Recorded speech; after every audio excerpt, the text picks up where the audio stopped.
प्रिय श्रद्धालुओं, जय श्री कृष्णा, जय श्री राम, जय श्री राधे राधे, जय श्री महाकाल। इस प्रवचन में आप श्रवण कीजिएगा। हे माता, मैंने यह बात जान ली कि समस्त विश्व आप में ही लीन है और आप ही के द्वारा इसकी उत्पत्ति और संहार होता है। आपकी विस्तृत प्रभाव मई एवं संकल्प लोकमयी शक्ति ही सब कुछ करती है एवं कराती भी है। आज मुझे इस बात का भी अनुभव हो गया। वित्तीयम सर्वमखिलम सद शद्दिकारम सदृश यस विकलम पुरुषाय काले तत्स्वैश्च षोडश विखे चा सप्तमिश भासीन्दुजाल विवना किल रंजनाय नात्वा कृते किमपि वस्तुगतं विभाति व्याह्यैः सर्वं खिल भववस्थितासि शक्तिं विना व्याहतो पुरुषो शक्तो बम्बन्ते जननी बुद्धिमता जनेन प्रीणासि विश्वं खिलं सततं प्रभावै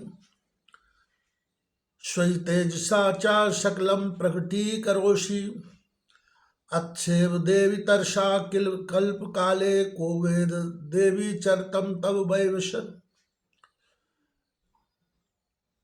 त्राता वयम जननिते मधुकैटवा भाम्याम लोकाश्रिते शुभिनिता खलु दर्शिता वै नीता शुकस्य भवने परमां च कोटि यद्दर्शनम तब भवनि महाप्रभावम नाहं भवो न चाविरंच विवेद माता कोन्यो ही वेत्ति चरतम तव दुर्विभाव्यम कानीय सति भुवनानि महाप्रभावे अस्मिन् भवानी रचते रचना कलापे।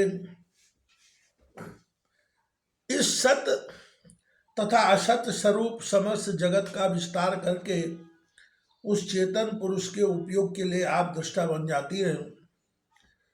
आपको 16 तत्व तथा महदादि 7 तत्वों में परिणत देखकर मुझे आपके सब कार्यकलाप जादूगर के खेल सरीखे प्रतीत होते हैं।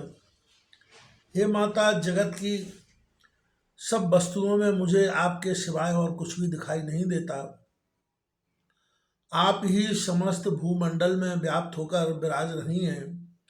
हे जननी, बुद्धिमान भक्तों का यह कथन कि आप कि प्रदत्त शक्ति के बिना वह परम पुरुष भी कुछ करने में समर्थ नहीं हो सकता। हे माता जी, आप अपने प्रभाव से समस्त संसार को पालती पोसती है और अपने तेज से सबको उत्पन्न करती हैं। हे देवी, कल्पांत के समय आप ही इसे खा जाती हैं। हे माता, आपके वैभव तथा चरित्र को भली भांति भला कौन जान सकता है। हे जननी, आपने मधुकैटव नाम के 2 भारी भाई दैत्यों से हमारी रक्षा की। उसके बाद हमें आपने उनके सुविस्तृत लोक दिखाए। तदनंतर आपने हम लोगों को मुख के सदन स्वरूप इस मणिद्वीप में लाकर पहुंचाया। ऐसा करके हमको परम उत्कर्ष पर पहुंचा दिया। हे भवानी, आपका दर्शन असाधारण प्रभावशाली होता है। हे माता जी, ना मैं विष्णु और ना ब्रह्मा जी ही आपके अतर्क चरित्र को जान पाते हैं, तब दूसरा कोई कैसे जान सकेगा। हमने आपके नख दर्पण में जितने भुवन देखे हैं उनसे कहीं ज्यादा कितने भुवन आपके रचना कला में पड़े होंगे।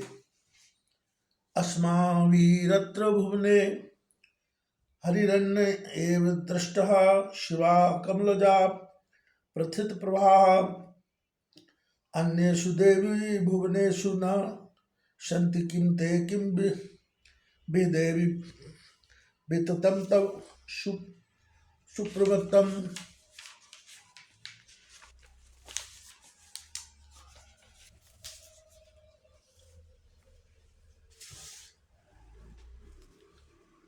याचेमते दिकमलं प्रणिमत्य कामं चिते सदा वसतु रूपमिदं तवैतत् नामापि वक्त्र कुहरे सततं तवैव संदर्शनम तव पदाम ब्रजयो सदैव भृत्योऽयमस्ति सततं मयि भावनीयं त्वं स्वामी नीति मनसा ननु चिन्तयामि। एषा व्योर्भृता किल देवी भूया द्वया व्याप्ति सदैव जननी सुतयोरिवाय त्वं वेत्सि सर्वमखिलं भुवनं प्रपञ्चं सर्वज्ञया परिसमाप्ति नितान्त भूमि किं पापुरेण जगदम्ब निवेदनीयं यद्युत्तमाचर भवन्ति ततेकित स्यात्।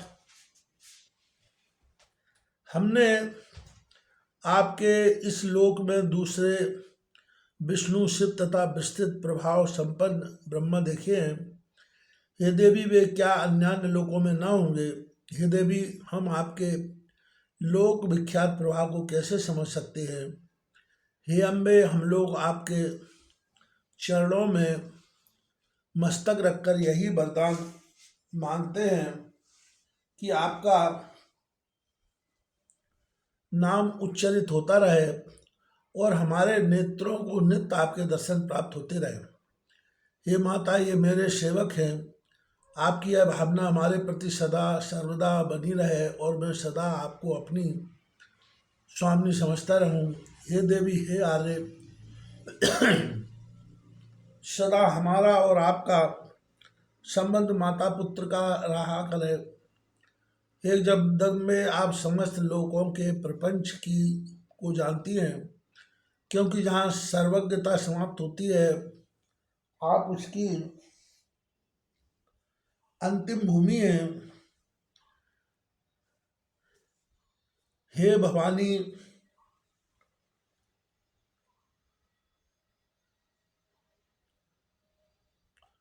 हे भवानी हम पामर प्राणी और कही क्या सकते हैं। आप उचित समझें सो करें, क्योंकि जो कुछ होगा वह आपके संकेत से ही होगा। ब्रह्मा सृजत बति विष्णु रूमापतिश्च संहार कारक यम तुजने प्रसिद्धि किम सत्येदपि देवी तच्छया वै कर्तुम क्षमा वयमजे तब शक्ति उक्ता धात्री धराधर सुतेन जगद्युमर्ति आधार शक्तिर्खिलं तव वै विभाति सूर्योऽपि भाति वरदे प्रभयायुतस्ते त्वं सर्वमेतदखिलं विरजा प्रभया ब्रह्मा हमीश्वरा किल ते प्रभावात् सर्वे वयं जनिता न यदा तु नित्या केन्नेश्वरा शतमुख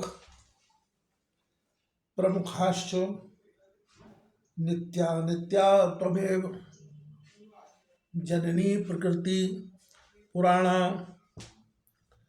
त्वं चेद भवानी दैसे पुरुषं पुराणं जाने है मध्य तव सन्निधिगा सदैव नो चेदहं विहुर्नाहि नीह ईशो विश्वात्मधाधीरिति तमा प्रकृति सदैव विद्या तुम्हें बननु बुद्धिमतां नराणां शक्तिस्तुमेव किल शक्तिमता सदैव त्वं कीर्तिका कार्तिक मलामल तुष्टि रूपा मुक्ति प्रदा विरतिरेव मनुष्य लोके।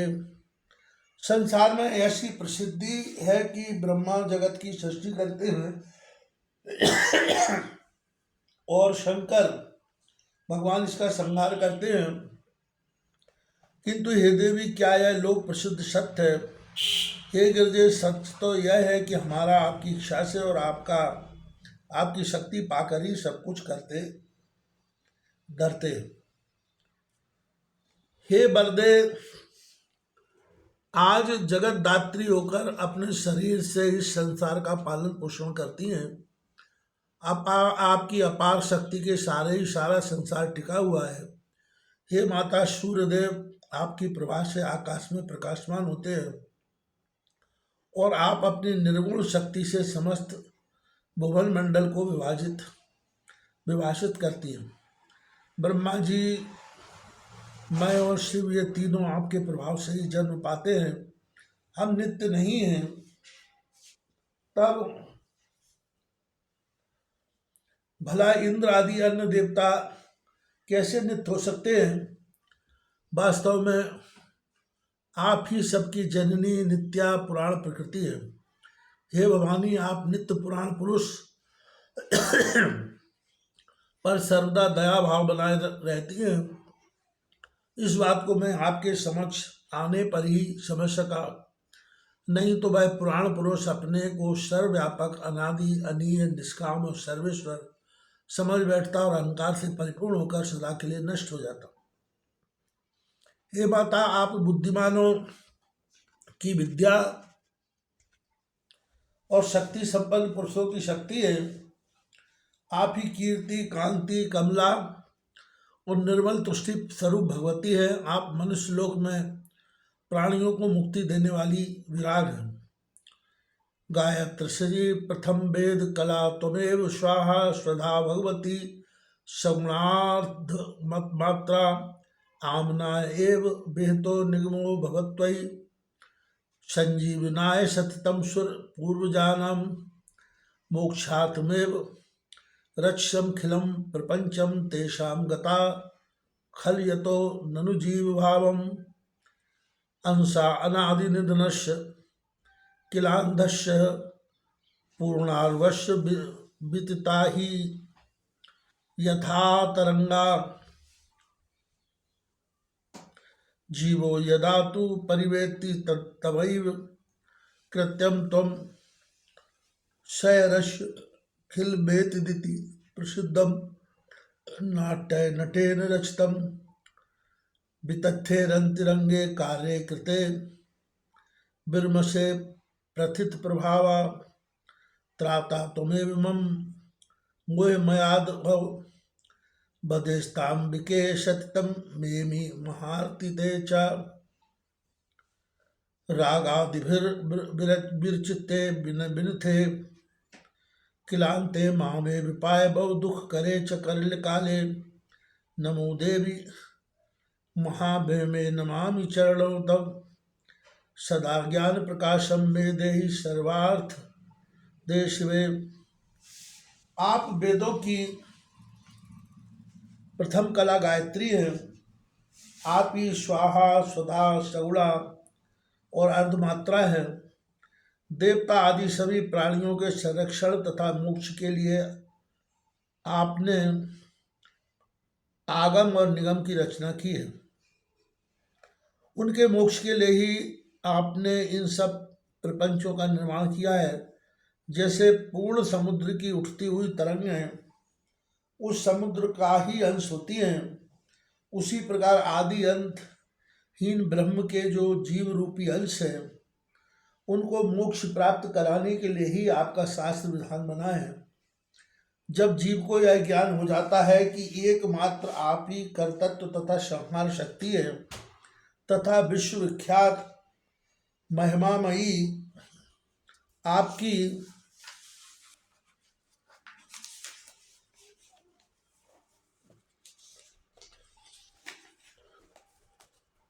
आपको अपने कार्यों से संतोष होता है। जैसे सर्वथा मिथ्या किंतु रहस्य तथा चमत्कार पूर्ण खेल करने में सकल मदारी को अपने कार्यों से संतोष होता है। हे अंबिके, आप ही इस महामोह रूपी संसार समुद्र से हमें बचा सकती हैं। राग दोष आदि द्वंद्वों के कारण बहुत कष्टप्रद तथा संतापदायक अंत काल में आप मेरी रक्षा करिएगा। मैं आपकी शरण में हूँ। हे देवी, हे महाविद्ये, मैं आपके चरण कमलों को प्रणाम करता हूँ। सर्वार्थ दायिनी शिवे, मुझे आप सर्वदा ज्ञान का प्रकाश प्रदान करती रहें। श्रीमद् देवी भागवत 3:4-27 से 49 तक। विशेष राग दोष से उत्पन्न होने वाले काम क्रोध से रहित होकर योगी परम शांति या परम प्रसन्नता का अनुभव करते हैं, क्योंकि राग दोष से ही राहु और केतु की तरह सूर्य बुद्धि और चंद्रमा मन को ग्रहण करते हैं। एक में स्थिर है, विचार तो कर सकता है किंतु दृढ़ न होने से कुछ कर्म नहीं कर सकता। यही स्थिति दोनों भाइयों मधुकेटव राग दोष की दिखाई गई। तब ये नष्ट नहीं होते, जीव को भटकाते रहते हैं। अतः इनसे मुक्ति के लिए माँ भगवती के चरणों में समर्पित होना चाहिए। साधक को विशेषता करुणामयी माँ के भक्त को अपना जीवन निश्चल प्रेममय बनाना चाहिए, तभी तो प्रेम नगर में स्थान मिलेगा।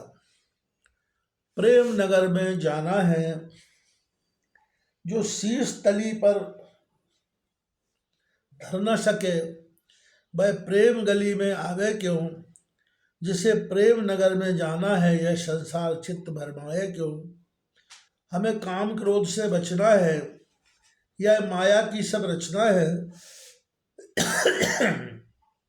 जब मन विषयन से जुड़ा ही नहीं, वह भक्ति ढोंग रचाए क्यों।